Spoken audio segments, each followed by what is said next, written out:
Menentukan topik dalam teks laporan hasil observasi. Kalian bisa menemukan topik-topik itu dengan mudah melalui cara-cara berikut. Ada 6 cara. Yang pertama, perhatikan judulnya. Terkadang judul juga menunjukkan topik yang ada dalam sebuah teks. Namun ada juga judul yang tidak sama dengan topik yang dibahas dalam teks tersebut. Jadi tidak serta-merta judul merupakan topik daripada teks tersebut. Kemudian yang kedua, ajukan pertanyaan. Apa sih yang dibahas dalam teks tersebut? Anak-anak bisa ajukan pertanyaan dengan menggunakan adik Simba. Apa, di mana, kapan, bagaimana, mengapa. Kemudian yang selanjutnya, perhatikan hal yang dibahas dalam paragraf pertama dan terakhir. Nah, terkadang penulis menunjukkan topik dalam paragraf pertama ataupun terakhir. Kemudian selanjutnya, amati kata-kata yang paling sering muncul. Saat menjelaskan idenya, biasanya orang yang menulis teks laporan hasil observasi akan menggunakan kata-kata khusus yang ia gunakan secara berulang-ulang. Amati peristiwa yang paling sering dibahas. Nah, penulis pasti akan terus menyebutkan beberapa peristiwa yang memiliki makna sama. Itu kalian harus bisa.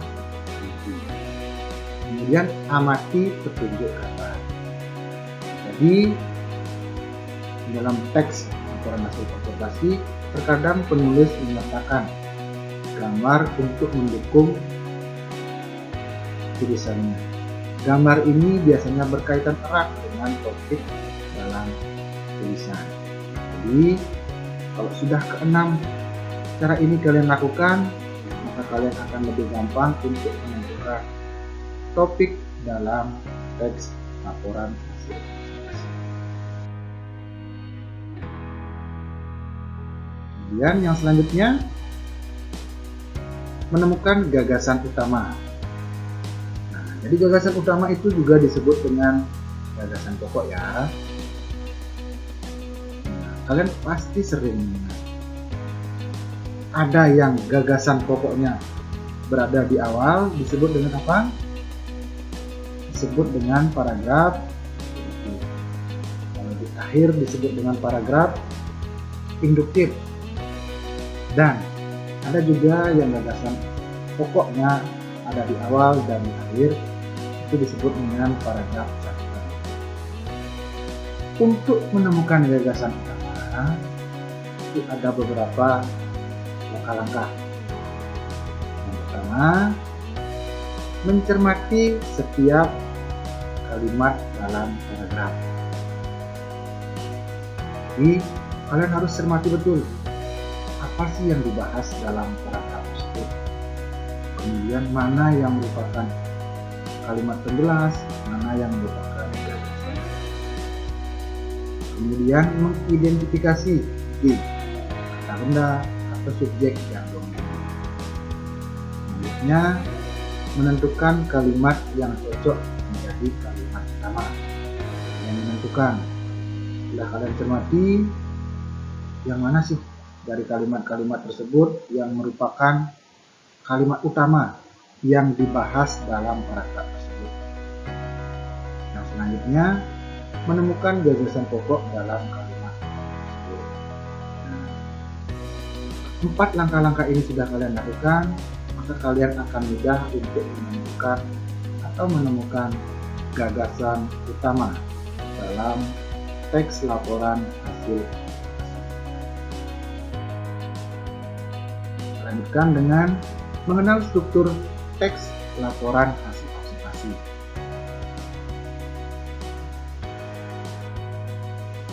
Jadi, setiap teks pasti akan memiliki strukturnya masing-masing ya. Nah, dalam teks laporan hasil observasi itu terdiri dari 3 bagian. Yang pertama yaitu definisi umum atau pembukaan. Nah, pada bagian ini biasanya berada di awal paragraf.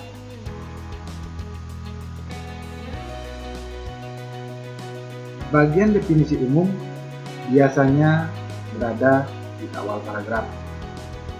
Bagian ini berisi tentang pengertian ataupun definisi umum dari objek yang dilaporkan dalam teks tersebut. Kemudian yang kedua, deskripsi bagian isi.